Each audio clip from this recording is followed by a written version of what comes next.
అందరికీ praise the lord. మన ప్రభు అయిన యేసుక్రీస్తు వారి నామములో మనకిచ్చిన ఈ శ్రేష్టమైన సమయాన్ని బట్టి స్తుతిస్తూ ఉంటున్నాం. మరి ఈరోజు వారం మొదటిలో మనకి స్త్రీల కొరకు ఏర్పాటు చేసిన కూడికను బట్టి కూడా స్తుతిస్తూ ఉంటున్నాం.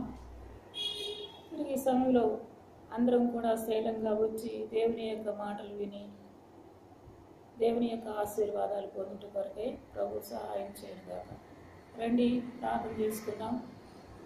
మహాపరిశుద్ధుడైన తండ్రి, మమ్మల్ని మిగిలిగా ప్రేమించిన మా ప్రియమైన పరలోకపు తండ్రి, నీకు స్తోత్రాలు వందనాలు చెల్లిస్తూ ఉంటున్నాను రాజా. ఇంతవరకు కాపాడి భద్రపరిచిన నీకు స్తోత్రాలు, ఎబ్నేజులుగా నడిపించినందుకై వందనలు స్తోత్రాలు చెల్లిస్తూ ఉంటున్నాను నాయన. మాకు ముందుగా నడిచిన తండ్రి నిన్ను స్తుతిస్తుంటున్నాను.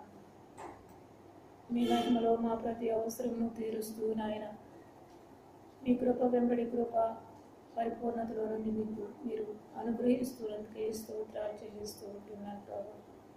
శ్రేలమే బలహీనమని మీరు ఎరిగి ప్రభా మాకును మీరు ఇస్తుంటున్న సమయాలను బట్టి స్తోత్రాలు నాయన. నేను ఎలాగ మీ సన్నిధికి రాగలిగినాను, అలాగనే మా సహోదరులందరూ కూడా వచ్చి మీ సన్నిధి భాగ్యం పొందే ఆ యొక్క కృపను దయచేయమని ప్రార్థిస్తున్నాను. వారి పనులు ముగించుకోవడానికి చురుకుదనం కలిగించమని ప్రార్థిస్తున్నాను. ఆశను కలిగించమని ప్రార్థన చేస్తూ ఉంటున్నాను ప్రభు. అలాగనే నీ నామను బట్టి నిలబడుతుండగా ప్రభు, నాకు ముందుగా మీరు ఉండండి ప్రభు. మీరు మాత్రమే కనపడండి. మీ స్వరం మాత్రమే మాకు వినిపించి ప్రభు, మేము సరిదిద్దుకొనుట కొరకు మీరు అక్కడ అపేక్షించుట కొరకు ప్రభు సహాయం చేయవలసిందిగా దృశ్యాదృశ్య శక్తులన్నింటినీ కూడా క్రీస్తునామలో బంధిస్తూ పరలోక వర్తమానముతో మమ్మల్ని నింపవలసిందిగా మా ప్రభువైన యేసయ్య పరిశుద్ధ నామమును బట్టి స్తుతించి ప్రార్థిస్తూ ఉంటున్నాను పరమ తండ్రి, ఆమేన్. రండి ఒక పాట పాడుకుందాం.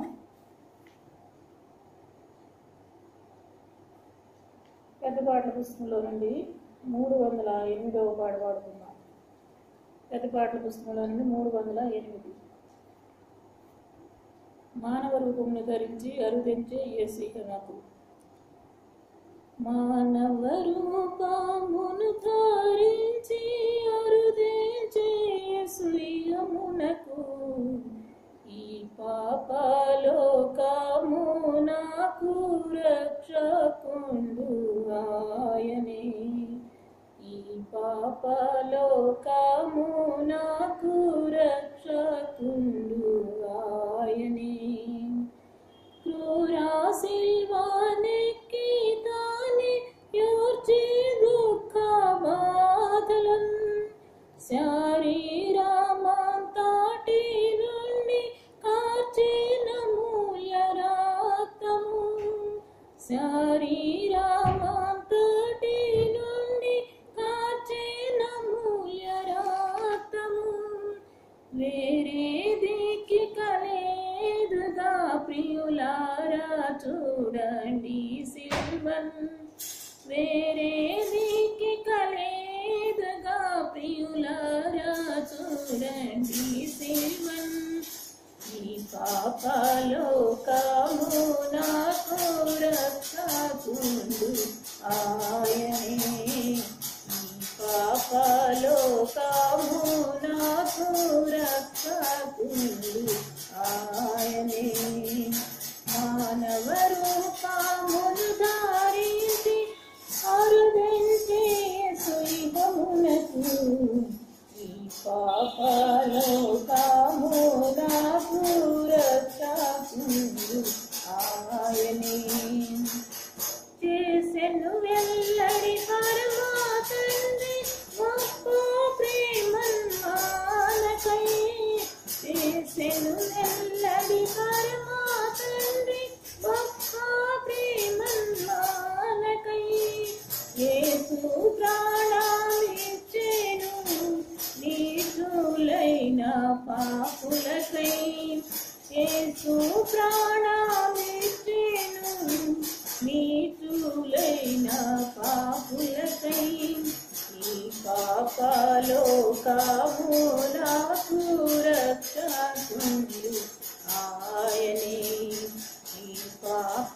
లోకము నాకు రక్షకుడు ఆయనే.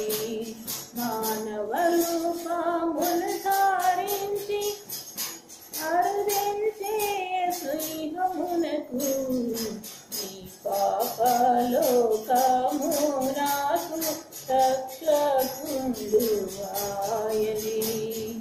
సణుగుతును శాంతి లేక పాపభారము క్రిందను, సణుగుతును శాంతి లేక పాపభారము క్రిందను, కన్నీటిని విడుపుతూను దూరముగా నీ ఉందువా, కన్నీటిని విడుపుతూను దూరముగా నీ ఉందువా. నిన్ను యేసు నేడే పిలిచెను ఆయన యోధకుడా, నిన్ను యేసు నేడే పిలిచెను ఆయన యోధకుడా. ఈ పాపలోకము నాకు రక్షకుడు ఆయనే. ఈ పాపలోకము నాకు రక్షకుడు ఆయనే. మానవ రూపమును ధారించి అరుదించే సింహమునకు ఈ పాపలోకము నాకు రక్షకుడు ఆయనే. ఈ పాపలోకము నాకు రక్షకుడు ఆయనే.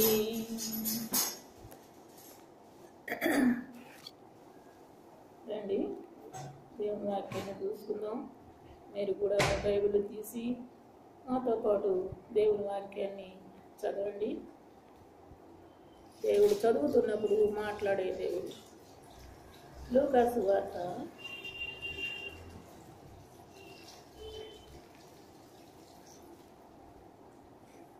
23వ అధ్యాయము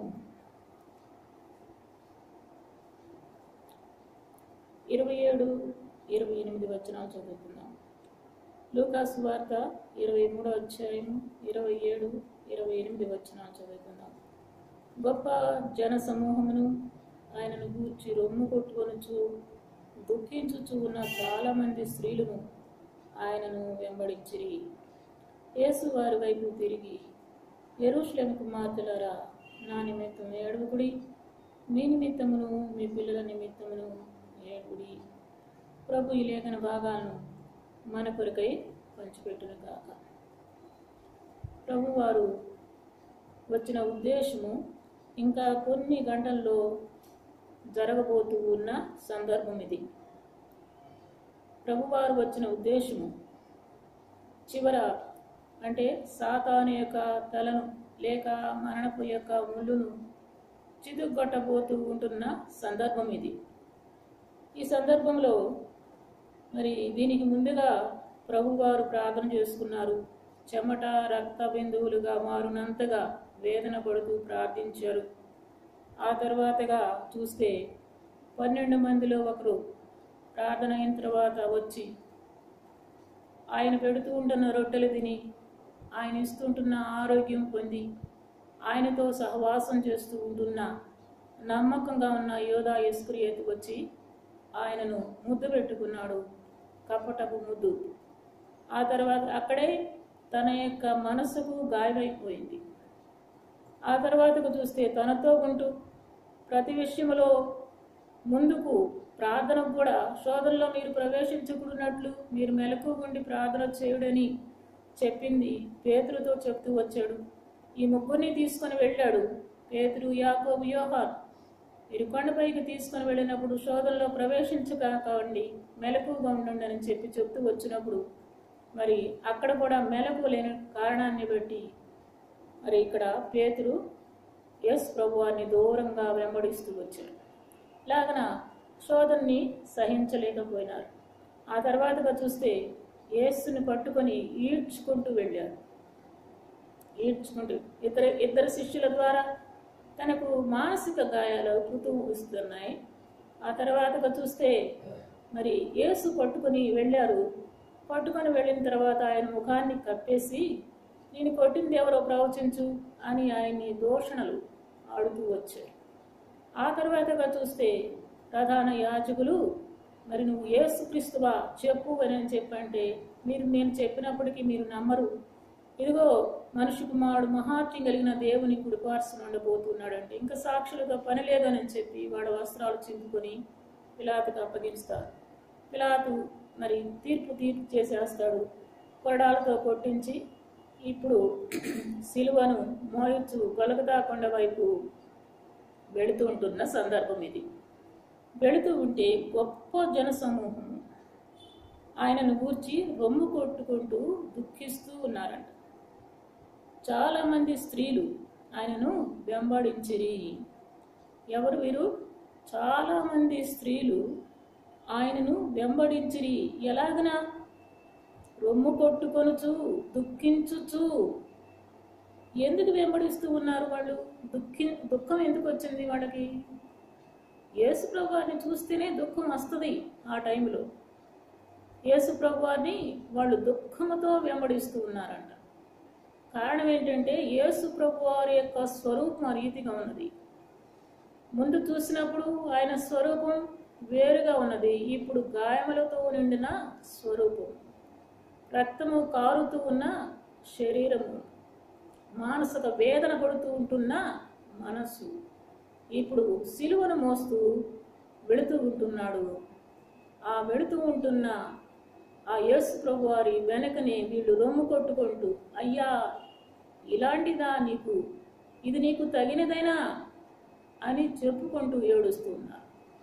నేను అనుకుంటాను, యెరూషలేము ఇప్పుడు చెప్తున్నారు, యేసు వారి వైపు చూచి, యెరూషలేము కుమార్తెలారా, వీరు యెరూషలేములో ఉన్నవారు. ఈ కుమార్తెలు లేక స్త్రీలు రొమ్ము కొట్టుకుంటున్నవారు, ఆయనను వెంబడిస్తూ ఉంటున్నవారు ఎవరు అంటే యెరూషలేములో జరుగుతూ ఉంటున్న కార్యాలన్నింటినీ చూసినవారు. ఆయనకి ఏమి సంభవించిందో అంతా కూడా చూస్తూ ఉంటున్నవారు ఈ స్త్రీలు. అయితే అందరూ కూడా విడిచిపోయినారు. యేసు ప్రభువుతో ఉన్న శిష్యులందరూ కూడా విడిచిపోయారు. కొంతమంది స్త్రీలు, అంతేకాదు గొప్ప జనసమూహం. ఎందుకు వాళ్ళు విడిచిపోయి? గొప్ప జనసమూహం వెంబడిస్తుంది కదా, స్త్రీలు వెంబడిస్తూ ఉన్నారు కదా, కానీ శిష్యులు ఎందుకు వెళ్ళిపోయినారు, పరారైపోయినారు? కారణం ఏంటంటే వీళ్ళకు కూడా ఏదైనా శ్రమ సంభవించవచ్చు అని వెళ్ళిపోదు. అయితే గొప్ప జన సమూహానికి ఆయనతో లేరు, పెడుతుంటే తింటున్నారు అంతే, మీటింగులకు వస్తూ ఉంటున్నారు. కాబట్టి గుర్తుపట్టేది ఎవరిని గుర్తుపడతారు? నువ్వు కూడా ఇతడవే, ఆయనతో ఉన్నావు అని. వాళ్ళకి ఏదైనా శ్రమ రావచ్చునని చెప్పి, ఈ శ్రమ వచ్చేటప్పటికి వాళ్ళ ప్రాణాలను వాళ్ళు కాపాడుకోవడం కోసం ముందే యేసుప్రభు వారు చెప్పారు, మీ ప్రాణాన్ని మీరు రక్షించుకోవాలనుకుంటే దాన్ని పోగొట్టుకుంటారు. అలాగనే 12 మందికి కూడా సంభవించింది. వాళ్ళ ప్రాణాన్ని రక్షించుకోవాలని చూశారు, కానీ చివరికి వచ్చేటప్పుడు ప్రభు కొరకు ప్రాణాలు పెట్టవలసి వచ్చిందన్నమాట. అయితే ఈ స్త్రీలు దేవుని ద్వారా, యేసు ప్రభు వారి ద్వారా ఎన్నో మేలు పొంది ఉంటారు. రక్తస్రావ రోగి, అలాగనే మరి కనాను స్త్రీ తన యొక్క కుమార్తె విషయంలో విలపించి విశ్వాసాన్ని కలిగి తను పొందిన మేలు, రక్తస్రావ రోగి పొందిన మేలు, అలాగనే మరి మార్తా మరియలు తమ్ముని యొక్క సమాధి నుండి లేపబడడం, ఎన్నో ఎన్నో మేలు పొందినవారు. పాపం నుండి విడిపించబడిన స్త్రీ, అమ్మా ఇంకా పాపం చేయకాకు అని చెప్పబడిన స్త్రీ, క్షమించబడిన స్త్రీ, రోగము నుండి విడిపించబడిన స్త్రీలు, వీళ్ళందరూ కూడా అయ్యో మమ్మల్ని ఇంతగా మా రోగముల నుండి విడిపించావు, నా కుమార్తెకు దయ్యం పడితే విడిపించావు, లేక నా తమ్ముడిని బ్రతికించావు అని దుఃఖముతో వెంబడిస్తూ ఉంటున్నారు. ఎందుకు దుఃఖపడుతున్నారు? వాళ్ళకు చేసిన మేడను బట్టి దుఃఖపడుతూ ఉన్నారు. ఇంకా ప్రభు కనపడడం అని చెప్పి దుఃఖపడుతూ ఉన్నారు. ప్రభువుని దూషిస్తూ ద్వేషిస్తూ అన్యాయపు తీర్పు పొందుతూ ఉన్నప్పుడు దుఃఖపడుతూ ఉంటున్నారు. ఈ రోజుల్లో కూడా ఇదే జరుగుతున్నది. నిజంగా ఒక క్రైస్తవ స్త్రీగా, లేక మీరు ఫోన్లు చూస్తూ ఉంటే, సోషల్ మీడియా చూస్తూ ఉంటే, నేడు సంభవిస్తుంది కూడా ఇదే క్రీస్తుకి. ఆనాడే కాదు సిలువ మోస్తూ వెళ్ళింది యేసు ప్రభువారు, ఈనాడు కూడా, ఈ దినములో కూడా ఎంతమంది నిన్ను కొట్టింది ఎవరో అని మనుషులు, సామాన్యమైన మనుషులు పట్టుకొని ఈడ్చుకొని వెళ్ళి ఆ మనుషులు ఏమంటున్నారు? ప్రవచించు అంటున్నారు, సామాన్యమైన వారు. అలాగనే యాజకులైన వారు. ఈ దినాల్లో కూడా ఇదే సంభవిస్తున్నది. చాలామంది చూస్తూ ఉండొచ్చు సోషల్ మీడియాలో ఏం జరుగుతుందో. ప్రభువును నమ్ముకున్న బిడ్డలకు, ప్రభువును బట్టి సేవ చేస్తున్న బిడ్డలకు ఏమి జరుగుతుందో ఇప్పుడు మనం చూస్తూ ఉండవచ్చు. మీరు కూడా చూస్తూ ఉండవచ్చు. దూషణ, నీవు పుట్టలేదు అని అంటే అది కల్పితము అని అంటే, లేక మరి అక్రమ సంబంధమును కలిగి పరిశుద్ధాత్మని అని చెప్పారంటే, పరిశుద్ధాత్మ ఎవరు అని దూషణ మాటలు పలుకుతూ ఉన్నప్పుడు ఇప్పుడు కూడా సిలువను సహిస్తూనే ఉంటున్నాడు. ఈ స్త్రీలకు మనం కూడా ఆ స్త్రీలు ఎలా ఉన్నారో మనం కూడా ఈ రోజుల్లో ఆ ప్రభువును దూషిస్తూ ఉన్నప్పుడు, ద్వేషిస్తూ ఉంటున్నప్పుడు, ప్రభువు యొక్క ఏ గర్భంలో నుండి వచ్చాడో ఆ గర్భవతైన స్త్రీని, లేక ఆ కనిన స్త్రీని దూషణ మాటలు మాట్లాడుతూ ఉన్నప్పుడు ఎంత వ్యధ, ఎంత బాధ. అంతేనా అంటే యేసు ప్రభువారు రక్తము కార్చుకుంటూ వెళుతూ ఉన్నాడు. అది కూడా మరి యేసు ప్రభువారు మరణం పొందలేదని కొంతమంది మాట్లాడుతూనే ఉన్నారు. ఆయన అక్రమ సంబంధంతో పుట్టినవాడని మాట్లాడుతూ ఉన్నారు. ఆయన ఇంకా ఎన్నో విధాలుగా దూషణ మాటలు పలుకుతూ ఉంటున్నారు. అదే మనకు కూడా ఇలాంటివన్నీ వింటూ వస్తూ ఉంటున్నప్పుడు, నేనైతే కొంచెంగా వింటూ వస్తుంటాను. ఆ సేవకుడు చెబుతూ ఉంటే, మన సేవకుడు చెబుతూ ఉంటే వింటా వస్తుంటా. అంతేగాని చూడాలని అనిపించదు కూడా నాకు. ఎందుకంటే తట్టుకోలేము. ఈ స్త్రీలు తట్టుకోలేకే గుండెలు బాదుకుంటూ వస్తున్నారు.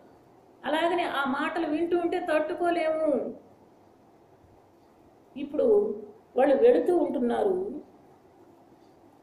కన్నీరు కారుస్తూ ఉన్నారు, దుఃఖముఖులుగా ఉన్నారు. అయితే వాళ్ళు ఆ యేసు ప్రభు వారి వెనకే వీళ్ళు వెళుతూ ఉన్నారు. ఎందుకు ఏడుస్తున్నారంటే నేను చెప్తూ వచ్చాను, అన్యాయపు తీర్పు. ఈ తీర్పుని గురించి నేను గుంటూరుకు వచ్చిన కొత్తలో మేడగది సహవాసం అని అక్కడికి వెళ్ళినప్పుడు ఒక వృద్ధాప్యంలో ఉన్న తల్లి చెప్తూ వచ్చింది తీర్పుని గురించి. పిలాతు అన్యాయపు తీర్పు తీర్చాడు అని నేను చెప్పి, పిలాతు అన్యాయపు తీర్పు తీర్చాడు అని యేసు ప్రభు వారిని ప్రేమించిన వారు కైసరికి లెటర్ రాశారట. ప్రజలను మెప్పించాలని చేశాడు, ఆయనకు మరణమును తప్పించడము ఆయన సాధ్యము అని చెప్తూ వచ్చాడంట. ఒక పుస్తకంలో లేఖలు కూడా దొరికినాయని కూడా అని అంటారు. కనుక ఆ రోమా సామ్రాజ్యంలో వాటికన్ సిటీలో ఆ వాటికన్ అది లైబ్రరీలో దొరికిందంట ఆ లేఖ. యేసు ప్రభు వారిని ప్రేమించిన ఆయన రాశాడంట. ఎలాగనంటే పిలాతు మీద ఫిర్యాదులు చేస్తూ, పిలాతు అంటాడు, నిజంగా ఇక్కడ మరి యాజకుల కన్నా, శాస్త్రుల కన్నా, హేరోదీయుల కన్నా, సద్దూకయ్యుల కన్నా, ఆయన ఏర్పాటు చేసుకున్న యెరూషలేము ప్రజల కన్నా పిలాతే గొప్పవాడు అనిపించాడు నాకు చదువుతుంటే. 4 సువార్తలు చదవండి. పిలాతు యొక్క మరి తప్పించడానికి ఎన్నో ప్రయత్నాలు చేసినట్లుగా చూస్తాం. తన భార్య కూడా ఆ నీతిమంతుని జోలికి పోవద్దు అని చెప్పి చూస్తాం. కైసరు రాసిన కైసరుకి ఇప్పుడు ఆ ఫిర్యాదు తగినట్లుగా ఈయన సమాధానం చెప్పాలేనంటే ఆయన కూడా ఒక లేఖ రాశాడంట కైసరుకి. ఏమనంటే, నేను గవర్నర్గా ఉన్నాను ఫస్ట్. ఆ గవర్నర్గా మరి నా బాధ్యతలు స్వీకరించినప్పుడు ఏమైందంటే, మరి వాళ్ళను కూడా పిలిచాను నేను విందు చేస్తానికి. వాళ్ళని విందు చేస్తానికి పిలిచినప్పుడు వాళ్ళు రాలేదు. రోమీలతో వాడు భోజనం చేయరంట. కాబట్టి మరి వారు రాలేదు. మనల్ని రోమీయుల్ని వాళ్ళు శత్రువులుగా చూస్తారు. అన్ని నగరాల్లో కల్లా యెరూషలేము నగరం పాలన కష్టమైన పాలన. అంతేకాదు ఒక పడుచువాడు, యేసు అనే పడుచువాడు సిలోయము అనే ఆ కోనేటి దగ్గర నేను వాకింగ్కి వెళుతూ ఉంటే చెట్టు కానుకొని ఉన్నాడు. బహుజన సమూహం ఉన్నారు. ఆ జనసమూహం ఏందనని చెప్పి నా కార్యనిర్వాహకుడిని నేను పంపించాను. అతనికి హెబ్రీ భాష వచ్చు. యేసు ప్రభు వారు కూడా హెబ్రీ భాషలో మాట్లాడుతున్నాడు. ఆయన మాట్లాడినట్లు ఎవరు కూడా మాట్లాడటం లేదని నాకు అన్ని కూడా విషయాలు చెప్పాడు. అప్పటి నుంచి నేను ఆయనతో మాట్లాడాలనుకుంటున్నాను. అంతేకాదు మరి ఆ యేసు ప్రభు వారు ఏం చేసేవాళ్ళంటే వాళ్ళని వాళ్ళ అధికారాలతోటి మనుషుల్ని హింస పెడుతూ ఉంటున్నారు. సద్దూకయ్యులనేవారు, హేరోదీయులనేవారు.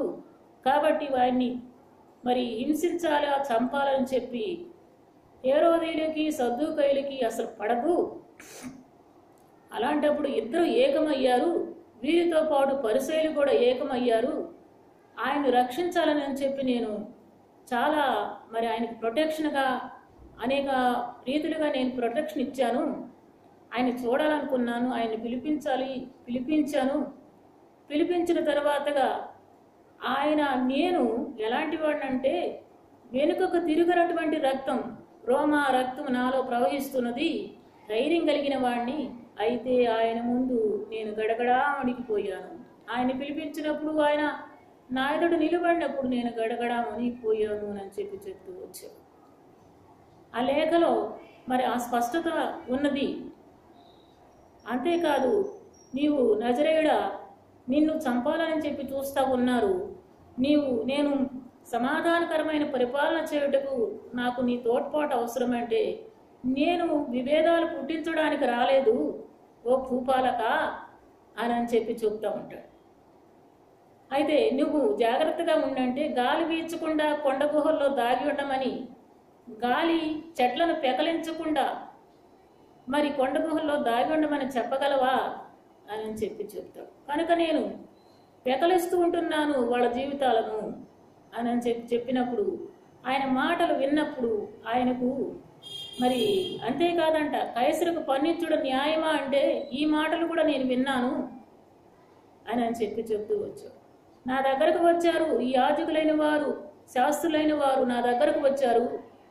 వచ్చినప్పుడు ఈయనలో ఏ దోషం ఉన్నది చెప్పండి అంటే, దుర్మార్గుడు కాకపోతే నీ దగ్గరకు నేను ఎందుకు తీసుకొస్తాను, మేము ఎందుకు తీసుకొస్తాం అని చెప్పాడు. ఈయన గలిలయుడని తెలిసి హేరోదు దగ్గరకు పంపించాను. హేరోదు కూడా ఏ తప్పు ఆయన ఎందుకు చూడలేదు. అంతేకాదు, నా భార్య వచ్చి ఈ నీతిమంతుని జోలికి పోవద్దు అని నా కాడు పట్టుకుంది, నాకు కల్లో కనిపించాడు అని చెప్పి నా భార్య చెబుతూ వచ్చింది. నేను చేతులు కడుక్కున్నాను, అయినప్పటికీ నేను కొన్ని దెబ్బలు కొట్టించి విడిపిస్తాను, మీ యూదుల రాజు కదా అని అంటే, లేదు, ఎన్ని ప్రయత్నాలు నేను చేశాను. అంతేకాదు, నేను తప్పించుట నా చేతిలో ఉన్నదని చెప్పి ఆ యేసు ప్రభువుతోటి మాట్లాడితే, లేదు, దైవ అనుగ్రహం తప్ప నన్ను మరణం నుండి తప్పించేది ఏది లేదు అని చెప్పి చెప్తూ వచ్చాడంట. కనుక ఈ పిలాతు కూడా ఆయనకు చాలా రీతిలుగా మరణాన్ని తప్పించాలని చెప్పి చూశాడు అని చెప్పి ఆ లేఖ ఆమె చదువుతుంటే వింటూ వచ్చాను. ఇంకొక పుస్తకంలో కూడా చూశాను అదే. ఇలాగన తప్పించాలని ఎంతమంది చూసినప్పటికీ అయితే సొంత వాళ్ళు ఏం చేస్తున్నారు, ఇరికించాలని చూశారు. మరణము తప్పనిసరినని చెప్పి చూశారు. మరణించాల్సిందే, మమ్మల్ని, మా యొక్క జీవితాలని, మేము చేసే పనుల్ని ఎత్తివేస్తున్నాడు, ఎండగడుతున్నాడు. శాస్త్రులారా, పరిసయ్యులారా అని చెప్పి లాగన పిలాతు కూడా రాస్తూ వచ్చాడంట. అలాగన ఇంకా నేను చూస్తే అప్పగించేశాను, నేను వాళ్ళకు అప్పగించేశాను, కొట్టి అప్పగించేశాను. సిలువను మోసుకుంటూ వెళ్ళాడు. అక్కడ గొల్గొతా కొండలో, ఆ కొండ మీద నుండి నేను అక్కడ ఆ గొల్గొతా ఆ గవిని దగ్గరకు వెళ్ళినప్పుడు అయిపోయింది, ఆయన ప్రాణం పోయింది. ఇంటికి వచ్చేటప్పటికి గడపలంతా కూడా రక్తమే రక్తమే. తర్వాతగా వచ్చాడు ఒక వృద్ధుడు, అరిమతయి యోసేపు అని ఆయన, నాకు ఆ దేహం ఇప్పించు అని కన్నీటితో అడిగినప్పుడు నేను ఇప్పించాను. అంతేకాదు కొన్ని దినాలు అయిన తర్వాతగా నేను సమాధి చూడాలని చెప్పి పంపించాను నా కార్యనిర్వాహకుడిని. సమాధిలో ఎవరూ లేరు. ఆ నజరేయుడైన యేసుకి నేను చేయవలసినంతా చేశాను అని చెప్పి చెప్పాడు. నిజంగా ఆయన పిలాతు అన్ని రకాలుగా కూడా చేశాను అని చెప్పి చెప్తున్నాను. అయితే ఇదంతా కూడా వాక్య ప్రకారంగా, తండ్రి చిత్త ప్రకారంగా జరిగించబడుతూ వచ్చింది అని చెప్పి మనం అనుకుంటాం. కానీ ఏర్పాటు చేయబడిన తన జనములను చెప్పుకున్న వారి ద్వారా జరిగింది కాబట్టి అది మనకి బాధగా ఉంటుంది. ఆయనకు కూడా నమ్మిన వారు ద్రోహం చేసినప్పుడు కూడా మనసు గాయాలు, శరీర గాయాలు ఇవన్నీ చూస్తూ ఉన్నప్పుడు యెరూషలేము కుమార్తెలు తల్లడిల్లిపోతున్నారు. ఈ దినాల్లో కూడా మరి ఎవరైనా మీరు వింటూ ఉంటే తల్లడిల్లిపోతున్నారు. హృదయము, బాధ, వేదన. అందుకోసం ఇంత వేదనతో నేనైతే రోజు ఎవరైతే దూషిస్తూ ద్వేషిస్తూ ఉంటున్నారో వారి కొరకు విడవకుండా 3 పూటలు కూడా నేను ప్రార్థన చేస్తూనే ఉంటున్నాను. అయితే ప్రభు ఇచ్చిన రక్తంతో కూడిన వర్తమానం ఉన్నది ఇక్కడ. ఏంటి? రక్తం కారుకుంటూ ఆ గాయాలతోటి సగం ప్రాణం అయిపోయినట్టే. ఆ గాయాలు 40 దెబ్బలు, 39 దెబ్బలు, కొరడా దెబ్బలు, ఇంకా ఎముకలే మిగిలి ఉంటాయి. అలాంటి దెబ్బలతో రక్తము కారుకుంటూ వీధుల్లో పడి వెడుతూ అవమానమును సహిస్తూ వస్త్రహీనుడిగా ఉంటూ ఉమ్మి వేస్తూ ఉమ్మిని సహించుకుంటూ ఆ యెరూషలేము వీధుల్లో వెడుతూ ఉంటే ఆ యెరూషలేము కుమార్తెలకు బాధ కాకుండా, దుఃఖం కాకుండా ఎలా ఉంటుంది? ఇప్పుడు వర్తమానం ఇస్తున్నాడు. రక్తంతో కూడిన వర్తమానం, గాయాలతో కూడిన వర్తమానం.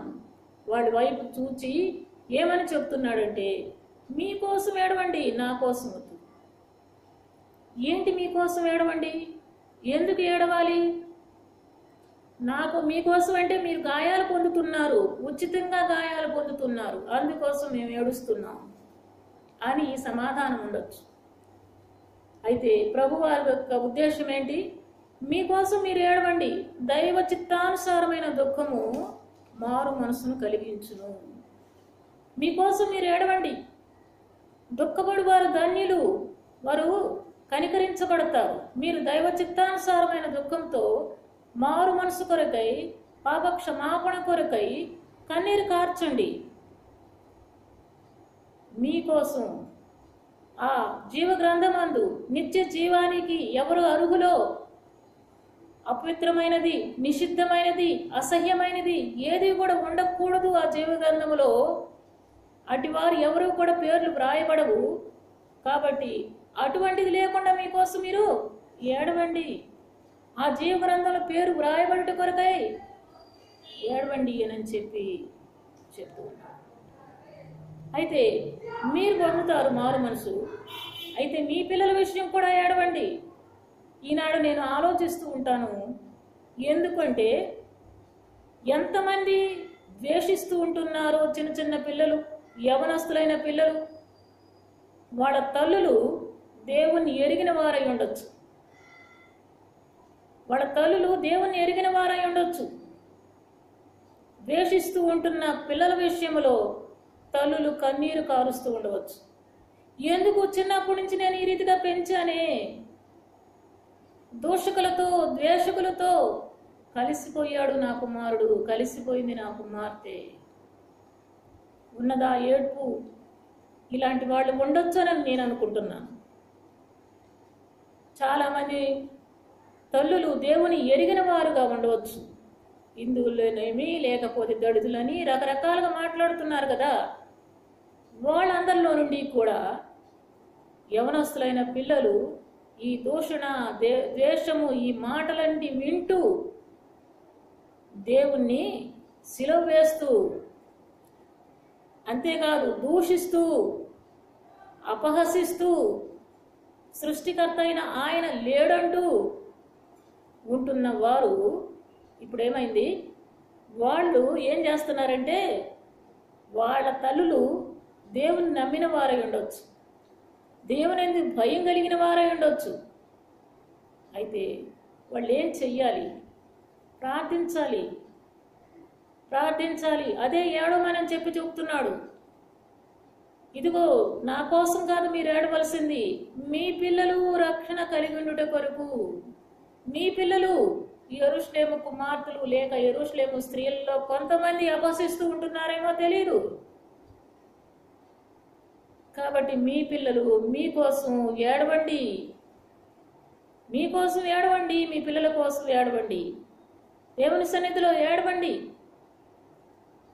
అందుకోసమే ఇర్మియా గ్రంథం కూడా అంటాడు, మరి మరణము సంభవిస్తూ ఉన్నది, రాబోతూ ఉన్నది, ఇంకా రకరకాలుగా నాశనం కాబోతూ ఉన్నది పలు విధాలుగా నెబుకద్నెజరు చేతిలో. కాబట్టి మీరేం చేయాలా? రోదన చేయండి, మీ పిల్లలకు నేర్పించండి, మీ పిల్లలకు నేర్పించండి, మీ పిల్లల కొరకు మీరు ఏడవండి అని ప్రభువారు చెప్తున్నారు. మంచి వర్తమానం ఇస్తున్నాడు, చివరి వర్తమానం, కుమార్తెల కొరకై ఇచ్చిన వర్తమానం. మీరు ఏడవండి, మీ పిల్లల కోసం ఏడవండి. ప్రస్తుత దినాల్లో మనము మన కోసం ఏడవాలా. ఆ జీవ గ్రంథములో మన యొక్క పేరు తుడుపు పెట్టబడకుండా ఉండేదాని కొరకై కొంతమంది పేర్లు తుడుపు పెట్టడానికి అవకాశాలు ఇస్తూ ఉంటున్నారంట. చూసాం మనం. మోషే అంటాడు, జీవ గ్రంథంలో నుండి నా పేరు తీసేసేయనని. కాబట్టి ఇటువంటి మరి తుడుపు పెట్టేటటువంటి పరిస్థితులు మనకు సంభవించకుండానట్లుగా మనం ప్రార్థన చేయాలి, ప్రభు సన్నిధిలో ప్రార్థన చేయాలి, ఏడవాలి. ప్రభువా, నన్ను, నా యొక్క కుటుంబాన్ని, నా యొక్క బిడ్డలను జ్ఞాపకం చేసుకో. నా బిడ్డ ద్వేషిస్తూ ఉన్నాడు, నీ దగ్గరకు రావడం లేదు, రాకడా అంటున్నారు కానీ రాకడేమీ లేదులే, నేను చిన్నప్పటి నుండి చూశానంటున్నాడు నా బిడ్డ. కాబట్టి జ్ఞాపకం చేసుకో, నా బిడ్డను జ్ఞాపకం చేసుకో, నా కుమార్తెలను జ్ఞాపకం చేసుకో, వారి యొక్క అవిశ్వాసాన్ని జ్ఞాపకం చేసుకో. ప్రభు నీ సన్నిధిలో విలపిస్తుంటున్నా. పాపపు స్త్రీ వచ్చింది, తన యొక్క పాపముల కొరకు విలపించింది. అలాగనే ఆ దయ్యం పట్టిన కుమార్తె యొక్క స్త్రీ తల్లి వచ్చింది, విలపించింది. చనిపోయాడు తన యొక్క కుమారుడు, విధవరాలి కుమారుడు, ఏడుస్తూ ఉన్నది. ఎందుకు? జీవం లేని వాడి కోసం ఏడుస్తూ ఉన్నది. ఎక్కడికి? సమాధికి వెళుతున్న వాడి కోసం ఏడుస్తూ ఉన్నది. అలాగనే నీ విషయంలో లేక నీ బిడ్డల విషయంలో, సమాధికి దిగిపోతున్న వారి విషయంలో ఏం చేస్తున్నావు? మనం ప్రార్థన చేస్తున్నామా? ప్రభువా, నీవిచ్చిన వర్తమానాన్ని బట్టి, నీవు నా కొరకు రక్తముతో కూడిన వర్తమానం ఇచ్చావు. ఈ వర్తమానాన్ని బట్టి నేను కూడా ఈ దినం నుండి ప్రలాపిస్తాను, ప్రలాపించే స్త్రీగా ఉంటాను, అనేకుల కొరకు ఏడ్చేదాన్నిగా ఉంటాను, అనేకుల యొక్క మరణాన్ని తప్పించేదానిగా ఉంటాను. నా కుటుంబము, నా భర్త, నా పిల్లలు, వారి కొరకై నేను ఎక్కడ ఏమీ చేసి ఏమీ చేయలేకపోతున్నాను, ఏ పని చేయడం లేదు ప్రభు కొరకు. అయితే నా కుటుంబం కొరకైనా నేను కన్నీరు కారుస్తాను. నిర్ణయించుకుంటున్నాం, ప్రభు ఇచ్చిన వర్తమానాన్ని స్వీకరిస్తాం. ఇంకా అంటాడు, ఏమంటాడంటే, ఇదిగో గొడ్రాండ్రు. చాలా మంది పిల్లలు లేని వారి పనే చాలా బాగుంది అని చెప్పుకునే దినాలుగా ఉన్నాయి ఈ దినాలు. పిల్లలు లేని వారి పని చాలా ఉత్తమం, వాళ్ళని పెంచలేకపోతున్నాం, వాళ్ళు చదువులు సరిగా లేవు, వాళ్ళు చదువుకున్నప్పటికీ దేశదిమ్మర్లుగా తిరుగుతూ ఉన్నారు, అంతేకాదు అనేక రకాల పాపాలతో ఉంటున్నారు, అనేక రకాలుగా లోక సంబంధమైన వాటిని అవలంబిస్తూ ఉంటున్నారు అని కనని పాలియని స్తనాలు, అలాగని కనని గర్భాలు అవంట ధన్యములైనవి అని చెప్తారంట. నిజమే కదా, ఈ సమయంలో ఈ లోకములో ఈ యొక్క దినాల్లో ఇలాగనే ఉంది కదా. కాబట్టి దేవుడిచ్చిన వర్తమానం మనం అంగీకరిస్తాం, ఆ వర్తమానాన్ని అనుసరించి ఏడుస్తాం. దుఃఖించువారు ధన్యులు, కనికరించబడతాం. అటువంటి ధన్యకరమైన జీవితంలో మన యొక్క కుటుంబాలను కట్టుకుంటాం. దేవుడిచ్చిన మాట చొప్పున ఏడుస్తాం దేవుని సన్నిధిలో. నిషిద్ధమైనది, అబద్ధమైనది, అసహ్యమైనది మన జీవితాల్లో లేకుండా ఆ జీవ గ్రంథంలో ఎల్లప్పుడూ కూడా మన పేరు ఉండి మనం మన యొక్క ప్రయాణం కొనసాగించే చివరి వరకు కూడా, మన మరణ పర్యంతం కూడా జాగ్రత్తగా మన జీవితాలను కట్టుకునేటట్లు ప్రభు సహాయం చేయనుగాక. దేవుని యొక్క రాకడ రేపో లేక కొంచెం సమయంలోనే ఉన్నట్లయితే అప్పుడు మనం ఏం చేస్తాం? దిద్దుబాటు కలిగి ఉంటాం, చక్కదిద్దుకుంటాం, వాక్యం ద్వారా చక్కదిద్దుకుంటాం, వాక్యం ద్వారా సిద్ధపడతాం.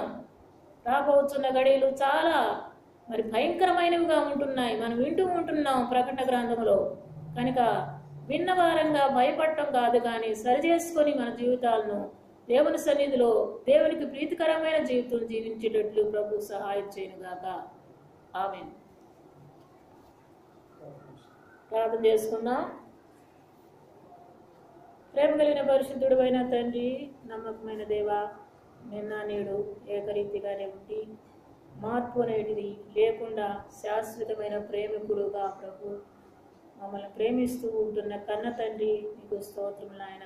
తల్లి వలె మమ్మల్ని ఆదరించే ప్రేమ, తండ్రి వలె గద్దించే ప్రేమ మా పక్షంగా మీరు చూపిస్తూ ఉన్నారయ్యా. నీకు స్తోత్రాలు, వందనాలు చెల్లిస్తున్నాను. మీరు చూపించిన ప్రేమతో కూడిన మీరిచ్చిన మాటలను బట్టి స్తుతిస్తూ ఉంటున్నాను. మేము నాయన వద్దండి మిమ్మల్ని గురించి మిమ్మల్ని తిడుతున్నారని, నా ప్రభా మిమ్మల్ని బాధిస్తూ ఉంటున్నారని, నాయన సృష్టికర్త అయిన ఆ దేవదేవుణ్ణి నాయన ఎంతగానో దూషిస్తున్నారని బాధపడడం కాకుండా ప్రభు, మేము మా యొక్క కుటుంబాలు అన్నీ కూడా నా ప్రభా హెబ్రోను సంబంధించిన కుటుంబాలు లేక మా యొక్క బంధుమిత్రులు నాయన ప్రతి సంఘము ఇలాగన నాయన ఎవరికి వారంగా సిద్ధపడుటకు సహాయం చేయవలసిందిగా వేడుకొంచున్నాను. మా ఆత్మను సిద్ధపరుస్తూ రండి. అంతేకాదు ప్రియుడమైన తండ్రి, అనారోగ్యతల్లో ఎవరైనా, బలహీనతల్లో ఎవరైనా ఉన్నట్లయితే కృపా కాపుదల భద్రత అనుగ్రహించండి. మీ రెక్కలతో కప్పండి ప్రభు. మహోన్నతుల చాటున మీ యొక్క రెక్కల నీడలో నా ప్రభు ఆరోగ్యమును కలిగించమని ప్రార్థన చేస్తున్నాను. నాశనకరమైన తెగుల నుండి విడిపించమని ప్రార్థిస్తున్నాను. అననుకూలమైన పరిస్థితుల్లో అనుకూలంగా నా ప్రభు మీరు ఇస్తూ ఉంటున్న ఈ యొక్క నాయన వద్దండి ప్రతి సాధనాన్ని బట్టి మిమ్మల్ని స్తుతిస్తుంటున్నాను. సహోదరులందరినీ జ్ఞాపకం చేసుకోమని వేడుకుంటున్నాను. వారి యొక్క కుటుంబాలన్నీ కూడా రక్షించబట్టు కొరకు సహాయం చేయండి. సహోదరుల యొక్క కన్నులు ఎల్లప్పుడూ కూడా కన్నీళ్లతో నింపమని ప్రార్థన చేస్తూ ఉంటున్నాను ప్రభా. ఆరాధనలో, ప్రార్థనలో అందరూ కూడా నా ప్రభా ఏకీభించుట కొరకు సహాయం చేయండి. యవనస్తులను ప్రత్యేకించి జ్ఞాపకం చేసుకుని తొట్టిల్లకుండా కాపాడుతురండి. చిన్నపిల్లలను నాయన మీ యొక్క కృపలో భద్రపరిచి వారికి మీరు దూతలను ఏర్పాటు చేసినట్లుగా వారిని జ్ఞాపకం చేసుకునవలసిందిగా వేడుకొనుచుంటున్నాను. ప్రభువా మీకు స్తోత్రాలు, వందనాలు చెల్లించుకుంటూ ఇచ్చిన శ్రేష్టమైన సమయాన్ని బట్టి స్తుతిస్తూ కనపరుస్తున్నాను. మా ప్రభువైన యేసయ్య పరిశుద్ధ నామమును బట్టి స్తుతించి ప్రార్థిస్తూ ఉంటున్నాను పరమ తండ్రి. ఆమేన్. అందరికీ ప్రైజ్ ది లార్డ్.